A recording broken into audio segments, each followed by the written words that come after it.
Thanks, Lauren, and welcome. I'm sure you got welcome to Perth by our Minister Bill Marmion yesterday, but if not, welcome to Perth. Quite sincerely, it's a great city, and I know you've probably been here a number of times, all of you, but certainly in the case of the conference, it's about 10 years since we were down at the Esplanade Hotel in Fremantle. I think it was Troy Casadali that night, as I remember, and that was a good night. So if no one has formally welcomed you, welcome to WA, and we really hope you enjoy your stay. I'm going to speak about mainly integration, and you sort of say, well, with integration, how does that all start? Well, in WA, it starts at the organisational level. So the Public Transport Authority is responsible. We're not a regulator at all. I know occasionally there's regulation pitches at big conferences that I've been to over the years. We are not in any way a regulator. Our legislation is we are an operator. Now, we don't operate it all though. We are also a very substantial contract management body. We operate some things ourselves directly. Our train system is primarily operated by us, our drivers and platform staff and transit officers, but even it is well supported by contracts for cleaning, maintenance of trains and so on. On the bus side, we had a monopoly government bus operator up until the mid-90s. Since then, we had an outsourcing program, 11 contract areas, 3 great bus companies that currently run those contracts and do a very good job. And so we are very much in the contract management, contract coordination, system management space as well. As a broad indicator, on any given day in WA, for each person getting a Public Transport Authority paycheck, there's about 3 people working for a contractor doing the same thing. Okay, and we like to think of it as a broader family, and that's the approach we take.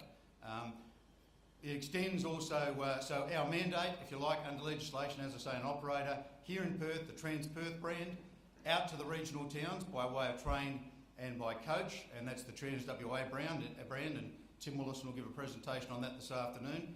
Within the regional towns, so the Albanese, Geraldtons, Kalgoorlies, etc., there is a mini TransPerth system, and over the last decade and a half, we have tried to really modernise those regional town systems with modern fleet, modern ticketing. They've all pretty much got the most of them are now got the Smart Rider system, exactly the same product as here in Perth.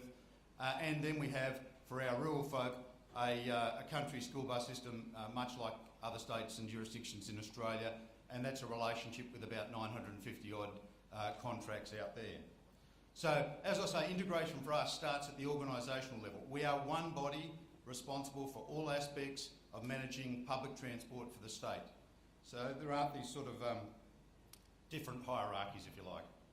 A bit about Perth. We'll now hone in on TransPerth, the TransPerth system. Perth, if you haven't picked it, is a very elongated city, about 130 kilometres north-south, hugging the coast. Come summer and the hot days, everyone loves to get the sea breeze. And Patrick was telling me a moment ago when he got here on the weekend and the sun had come out, there was also some very good fauna to be watched on the beach. He was down there having a bit of a look, but anyway, it's a beautiful coastline, it's a beautiful city, and everyone wants to be near the coast. There's also some reasons why we're along the coast. We used to get a lot of our water from underground bores, and you can see those shown on that diagram there, and so some of those areas can't have intense development. So how does the city respond to that in a transport sense? Well, many years ago when the city was on a smaller footprint, we had 3 old train lines, starting back in the 1880s, 1890s, the Midland, Armidale and Fremantle lines, and they are pretty much much shorter lines, closer to the city. They have the features of train lines of the steam age. And so train stations are very close together when trains were much slower. A lot of the population honed in around those train stations because it was their primary means of any long distance travel. Compare that to the modern age and what's emerged, and it was alluded to a moment ago, some clever people in the 50s set aside a transit corridor set aside a corridor for freeways, north and south, realising this city was going north and south, and then they set aside a transit corridor in those freeways, whether that was going to be for a busway or train. It ended up being a train. So what we've had since the early 90s is the northern line up to Joondalup, much longer, obviously, than those heritage lines, and the southern line down to Mandurah, opened in the 2000s. And they are very different to those heritage train lines. The heritage train lines, as I say, in that age, were in the suburbs. They were actually out in the suburbs, a lot of walk-on patronage, fairly low number of boardings per station on a typical day. whereas the very long modern train lines in the middle of the freeway get very little walk-on patronage. The suburbs are pretty much got their backs turned to the freeway, strangely enough. And so we rely on motorised means for people to get to those stations. The station spacings are quite distant, 3 kilometres at closest and often out 7 and 10 kilometres. And so people get to the station by motorised means. A large park and ride capability is provisioned, at least on those 2 lines, but more predominantly people get there by bus. Okay, so that's the story about integration here. There is a real focus on bus and train integration, recognising, and of course I've certainly been on the South East busway many times, it's very effective, but recognising Perth made its choice to go down a heavy rail path for its major spines. So how do you then use your other product, bus, to get out in the suburbs and drag all those people to those interchanges? And that's what I say, I've got to say that give credit to generations gone by, because this planning was done many, many years ago and is a very effective model. Supporting it, and Phil Quimby was up here a little while ago talking about Smart Ride, but a bit of background to it. We've had integrated ticketing in Perth since 1974. So one ticket gets you across all 3 modes, bus, train, ferry. That system really encourages people to use all modes, because you pay no more, there's literally no penalty to jump from one to t'other. And so we also have these wide bands, as you can see on the ticketing system there. Clearly some cities have got a flat fare. We'll never get away with a flat fare. We don't want one either. We think there should be some element of user pays. In other words, the more distance you travel, the more you pay. So we've got 9 zones, but they're quite wide zones, 8 to 10 kilometres. And the result of that is that most of these train stations and most of these interchanges sit at a place where you'll get charged no more, the same fare. If you get on the bus in your suburb, go to the train station, get the A-grade ride, drop right at the top of the train station, you'll pay no more. And the same on the way home, if you're trained to bus, you'll pay no more. And we try and sort of really get that message out there in a marketing sense, because once people realise that there's no extra fare, it sort of gives them a real incentive to think about taking the bus to the train and taking the bus away again. Our integrated ticketing, Phil mentioned, it sort of was developed over the 2003 to 2007 period, implemented fully in 2007.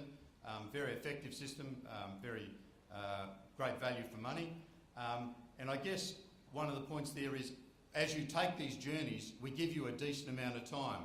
So if you're travelling 1 to 4 zones, you've got 2 hours to do as much travel as you want. If you want to travel more than that, if you go over that, over 5 zones or more, then you've got 3 hours to do as much travel as you want. Again, a reasonably good incentive to use bus and train for your whole journey. And I guess I just honed in on that point, that last point there. It's 40 years ago that this concept was put into place, long before any of my guys anyway in this room. So commend the actions of those who had that foresight. In terms of, so we've now talked about organisational integration, in terms of PTA structure, ticketing integration across all the modes, and it's been there for 40 years. Looking at physical integration, and I guess there was a little bit of this on the heritage lines, but not much. The first strong manifestation was the Joondalup line, opened in 1992, and there it's pretty much every second station is a bus interchange with a suite of routes either side, east and west of the interchange, up to the next one or down to the next one. And you can see the quality of those. That's the bus deck at Stirling, and obviously the bus station on top of the train station. So literally in both cases, we like to talk about people who use our entire system, bus and train, being gold class passengers who are dropped right next to the escalators, and we'll pick you up in the suburb and take you and drop you right where you need to go, on top of the train station. A few more there, Joondalup station on the left, and then we've had 2 extensions of that line further north, initially up to Clarkson and then up to Butler, and the Butler one there opened in 2014. Again, the strong theme of bus and train integration and making it a quality product. Once they're in that zone, the bus train zone, they are under the same sort of protection, I guess, in the sense of there's security there, typically there's CCTV. We certainly, at the bus train exchanges, make sure there are facilities, i.e. toilets and so on. We don't have that necessarily at the ones that aren't a bus interchange. So we try and actually give a quality experience for those who want to use the entire service. The Mandurah line, which clearly followed, so Joondalup, early 90s, Mandurah line built in the early 2000s, opened in December 2007. And what you can see there is there's 10 stations on the Mandurah line. They've all got bus interchanges / bus to train facilities. So we've got a new one opening there just south of Coburn, Auburn Grove, which will open probably about March, April next year, probably just after an election, I suspect. That will also have a significant sort of bus interchange. So the Mandurah line is that bit longer, of course, 71 kilometres, and we've got the bus to train experience happening all the way down there. A couple of the great success stories on the Mandurah line, I'll let you sort of read most of that for yourselves, but the master planning, and there was a few reasons why the master plan made assumptions about different levels of boardings, but the great successes there. Canning Bridge initially thought 970 boardings on the train per day. Now has over 5,000 boardings on an average weekday, and more than 3,000 of those are bus to train. Okay, so sharing the two modes. That's particularly a connection across to Curtin University, reflected by those routes there. And that station is very much at capacity, has been for a while. We really need to build another one more akin to the ones on the Northern Line, a big bus deck just off to the side of Canning Highway. At Murdoch, another great experience. Master plan forecast about 4,900 boardings a day, and I know some people will be going there on a technical tour later today. Now over 9,000 boardings on a typical weekday. And you can see the massive number of bus to train transfers there. So a great success story for both the bus system and the train system. We haven't dropped the theme of bus and train integration on the heritage lines. All the terminus stations, so Midland, Armidale, Fremantle, certainly have a strong bus train interchange function happening, and typically one or two other stations along those lines where we have the land and the capacity and the road system supports it, we've put in and developed bus to train interchanges. So on the North Sound lot line, you can see 16 stations out of 22 have bus interchanges with the train station, and on the heritage lines, 11 out of 48 have the bus interchange facilities. We honestly do not see in modal colours. We see all of, bus, train, ferry, and ferry is a bit of a boutique product here in Perth, but bus and train, and potentially light rail in the future, they are just different modes. They're a suite of products. Try and merge them together, make them work as best they can. And certainly we haven't lost the idea of improving our bus system. I'll show you in a second the great new bus station we have in the city. But certainly, generally, we keep up and maintain the quality and standards. I heard people speaking a while ago about customer experience. We try to make sure the customer experience is great at each one of those bus stations. Strong security presence, CCTV, cleanliness, those sorts of things to make sure it's a good experience. And we haven't given up the battle on bus priority. You won't see massive amounts of bus priority in Perth, but we certainly don't give up the battle. It's a bit of a challenge. There are 31 local governments in Perth, and that's just in the metro area. And they typically own most of the roads. There's not that much that Main Roads owns in terms of the roads that our buses travel on. And so when you're trying to get bus priority through, it's typically in several local governments' turf, and it's a bit of a challenge because not everyone agrees with it. Some people say, the shop strip will die without the car park right at the front of the shop and all of that sort of thing. So, but we have had some great success stories. The Beaufort Street success story with the 950 route is it's a through route, does a fantastic job, and certainly a bumper crop of passengers. And we've recently done a similar thing in Fitzgerald Street, so another great success story. Now I'll talk about in the city, the centre of the city.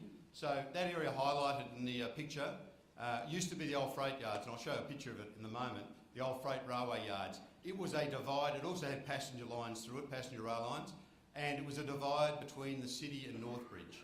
And so the city could only keep going, the CBD could only keep going east-west basically, couldn't go north-south. Well now it's been taken south with a new ferry terminal inside a new quay that's been developed, Elizabeth Quay, and it's now got the opportunity to go north and join up to Northbridge. So Northbridge won't stay. I mean, the CBD will slowly take over what is not great land. In other words, it's a bunch of old restaurants and things like that, and the CBD will slowly spread.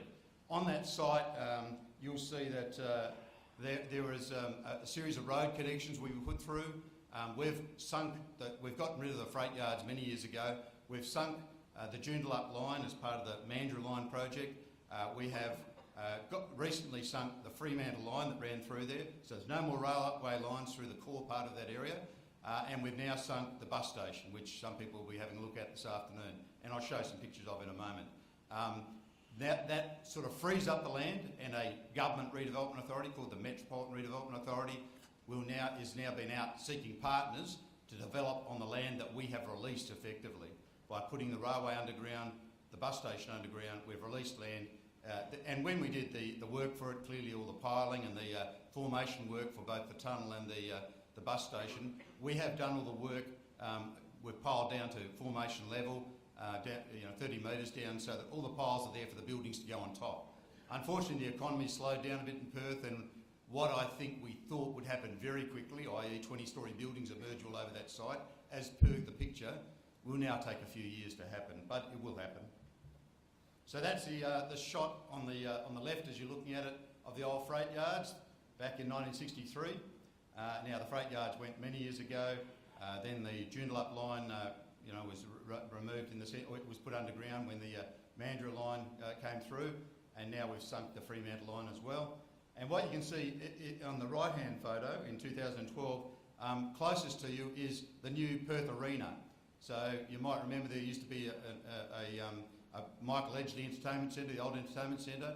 That's not that site, that's a little bit back, but this is a new site where a car park used to be, basically.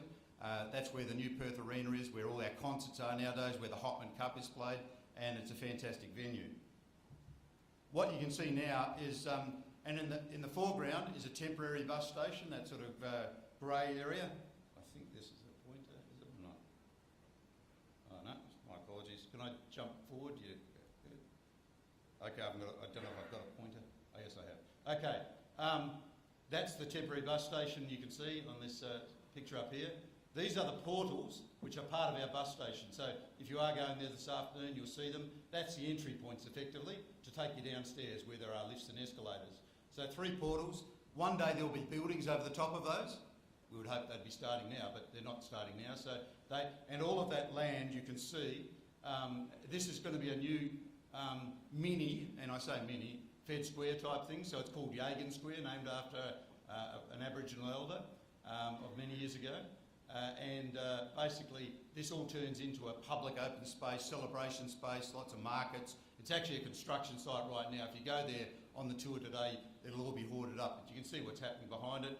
That's obviously part of the dive structure where we sunk the railway, and you can't see any railway along here at all anymore.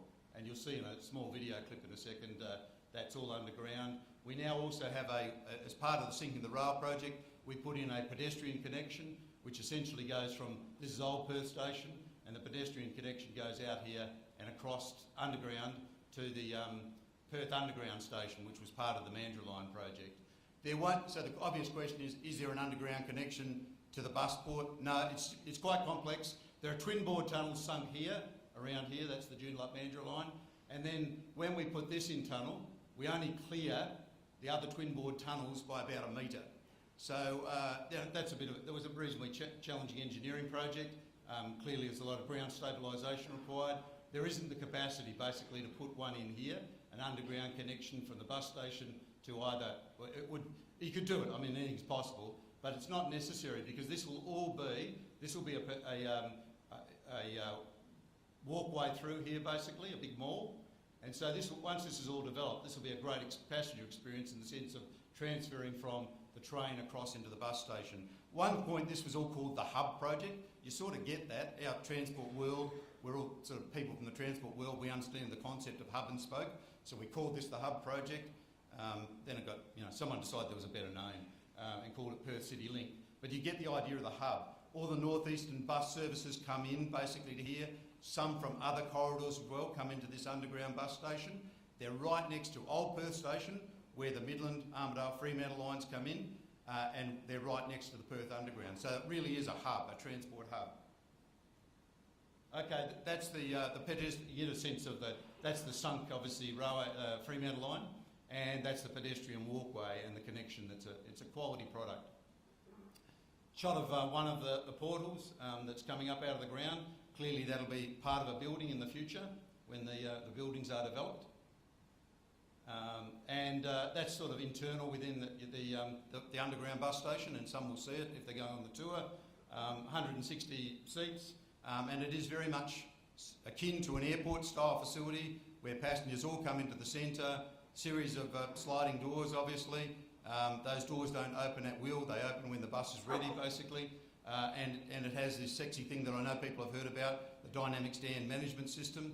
That's all about, the cost of that facility was very much about its size, and so we were trying to reduce, we were under some pressure, let's put it that way, to keep that footprint as tight as we could, because the bigger it is, the more it costs.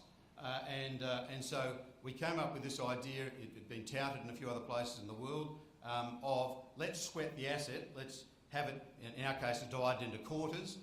So the facility is divided into quarters. People come to a quarter and sit down, wait, and then they'll be told which of the 3 stands they go to for their service. So it just sweats, you can sweat the asset and get better bus throughput, basically. The interior, really quality fit out. Again, refer to that customer experience being talked about earlier. We've tried to make sure this is a great customer experience. The bus circulation area, a reasonably clear facility for drivers to be trained in, and there was a fair bit of training to get them to used to the facility as to how to use it, particularly with regards to the dynamic stand system. And we'll just have a look at it.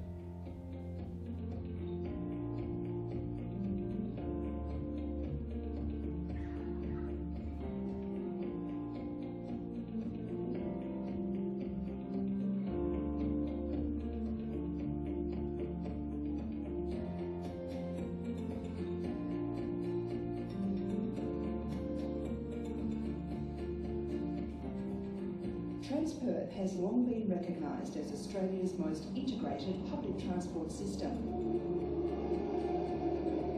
Our fleet of modern trains, buses and ferries covers more than 5,500 square kilometres using one integrated ticketing system. The June line opening in 1992 saw the introduction of purpose-designed bus interchanges, dropping passengers directly above the train station, allowing for a seamless journey into the CBD. More than half of Transperth's 146 million boardings every year are by bus.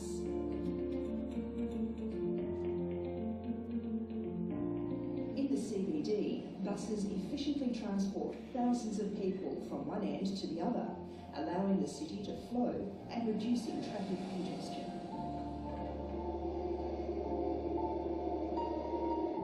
Services have been designed to cross the city, travelling routes that connect major transport hubs, including Elizabeth Quay in the south, Perth Busport and Perth Station in the north, and the centrally located Perth Underground. This connectivity gives passengers easy and efficient access to city centre precincts.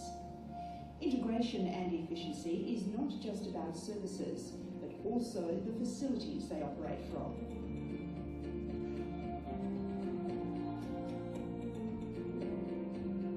In recent years, there's been a huge investment in public transport infrastructure in Perth.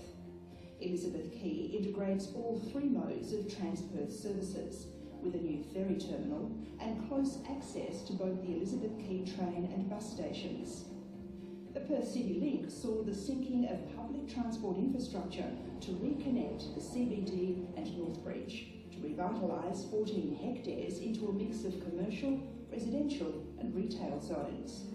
As well as sinking the existing rail lines, a new pedestrian connection between Perth Station and Perth Underground Station was created, providing passengers with a seamless connection between Perth's 2 busiest train stations. The 1970s bus station was demolished and the new underground Perth bus port was opened in July 2016.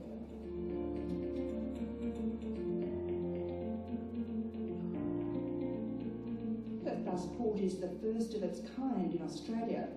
The 16 bus stands and 25 layover bays use a dynamic stand management system to manage all bus movements through the station to optimise efficiency.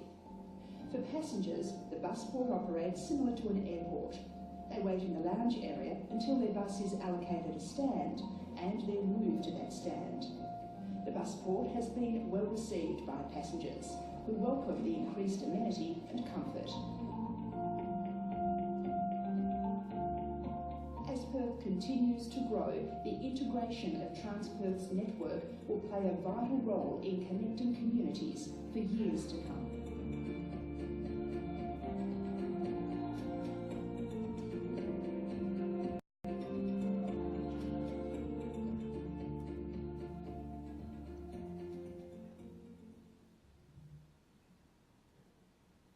Okay, and I guess just to wrap up, some things happening at the moment, perhaps. We've got the Perth Stadium sort of under construction, should be finished third quarter next year. Basically, it's there for the start of the 2018 AFL season, but they're hoping to do some events there late next year, all things going well.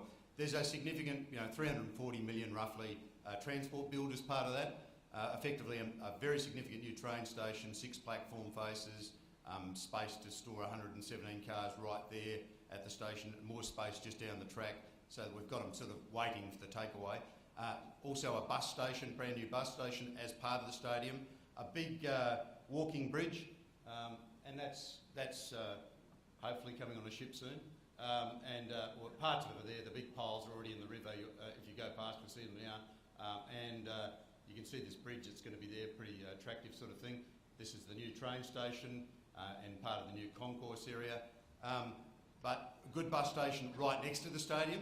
Over the bridge, once you go over this bridge, another series of bus stands basically on the city side to take people on a loop around the city if they want to park in any of the CBD car parks.